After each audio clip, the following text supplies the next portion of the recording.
Hello BookTube, my name is Elizabeth and welcome to Book by Mel. Tonight is Wednesday and that means it is Top 5 Wednesday. Today's Top 5 Wednesday topic is the top 5 books that you've DNF'd. I'm not really sure that you can put a top 5 on this, so I'm gonna put like bottom 5. I don't know, like the worst of the books that I've ever read that I DNF'd. And I obviously don't own any except for one, so I'm sorry about the pictures, but let's just get started. So the only one that I actually own is Incan Bomb by Rachel Caine. This book blew. It's probably because I had such high expectations of this, and I've talked about this a few times. This is about the it's an alternate history dystopian, and it is about if the Library of Alexandria had survived the burning of Alexandria. And I am a huge historian, so the Library of Alexandria just held all of this knowledge, and scientists believe and historians believe that we would be like 100 or 200 years more advanced than we are now if the Library of Alexandria had not burnt down. It was super devastating to the culture and our culture and us as a people in a world. And so when I first heard of this, I was just like, you know, it's going to be great. Our society is going to be much better. We're going to be better off. We're going to be more advanced. It's going to be awesome. But no, it was horrible. The library actually like takes over the world, and having a library or the keeper of knowledge being a bad guy was just didn't sit right with me at all. I wasn't a fan of it. Plus it was super like heavy. I just like, I don't know, it was a little bit older, I believe, than young adult. Maybe, I wouldn't say new adult because like that really sounds like contemporary, but it's in between a young adult and adult. And so it was just very dense, and I expected one thing and got something totally different. So I was super bummed about it. Put me in a huge reading slump.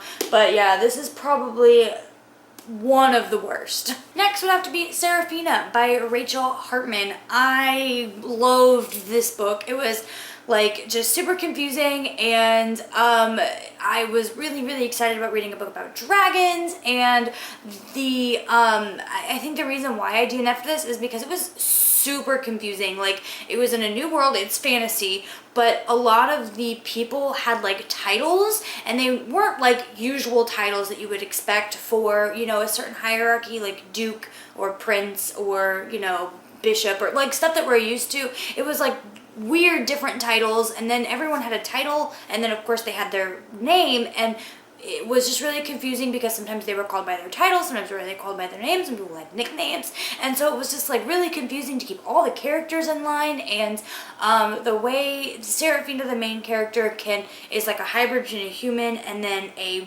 dragon, and dragons in this world can change into humans, and so it was just, I don't know, very confusing. It wasn't what I was expecting. Next is Bookishly Ever After by Isabel Bandera, and this is a young adult contemporary, but I would more put this as like a middle grade.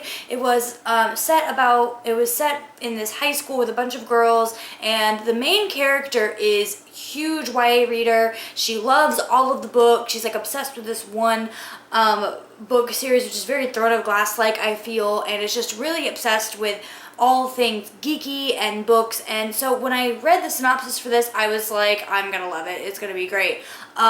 You know, and it just didn't happen that way. It was very immature for a bunch of seniors in high school. It wasn't what I don't know, like they kept sticking their tongues out at each other, and then like this female main character who is just very set in herself and very confident in herself, a boy comes along and she just melts, and it's just, I don't know, it just wasn't for me. It was too much high school drama. Like, I dealt with that, what, 5-6 years ago now, since I graduated high school, and I don't want to deal with that in my regular reading life. It just wasn't for me. And it, you know, there was definitely some good geeky moments in there, and some moments that I can relate with about books and, you know, reading and all that stuff, but other than that, it was just horrendous. Next is The Dead House by Dawn Kujic. I don't know how to pronounce her last name, but I DNF'd this. Maybe I should have put it on this list. There haven't been very many books that I've DNF'd and really hated, so this is probably like the lowest on the list. But I DNF'd this because it really messed with my mental state. I have a mental disorder, and reading this just was not good for me. It was very dark, very, I don't know the words to explain it, but it just wasn't good for me and my mental health. So I had to put it down. It was a psychological horror thriller mystery type book, and on face value it looked really good. And it and another reason why I was just not 100% sold on it and I really needed to put it down, not to mention my mental health, it's very much similar to Illuminae by Amy Kaufman and Jake Kristoff, where it's, you know, emails and all that stuff and surveillance footage or whatever. It's very similar to that, and I read them back to back. So and it was just too much. I wanted a novel. I wanted to read a story, and so a combination of it messing with my mental health and just being too much of the file and confidential type record story that they're doing now, it was just it was too much for me. I had to put it down. And after I put it down, I just felt like this relief. Like every time I needed to read, I dreaded it, and I knew it was gonna put me in a really negative place. And so once I decided to put it down and be done with it, I was very relieved, and I was much better mentally. And the last book on my list is Sword of Summer by Rick Riordan. This is the most recent book of his many books that he has out, and this is about the Norse gods. And I love North mythology. I love Norse mythology, and I was really hoping that this was going to be great.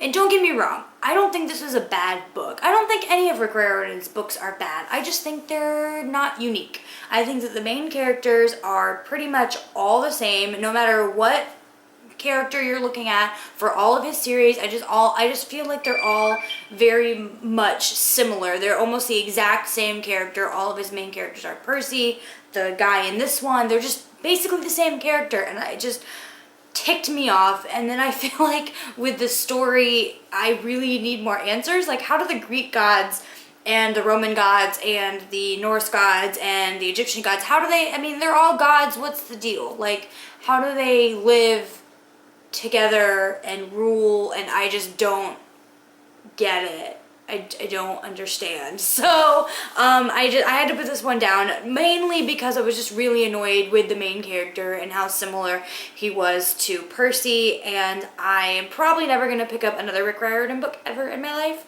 which is really unfortunate because I think he's a great writer. I just think that he needs to have more diverse characters. He needs to do more things with his characters. His characters need to have more personality. And you know, with all of the books of his that I've read so far, I haven't seen that at all, especially with the main characters. And then you always have the sidekick who's like funny, and I don't know, it's just too unoriginal and always the same. Not for me.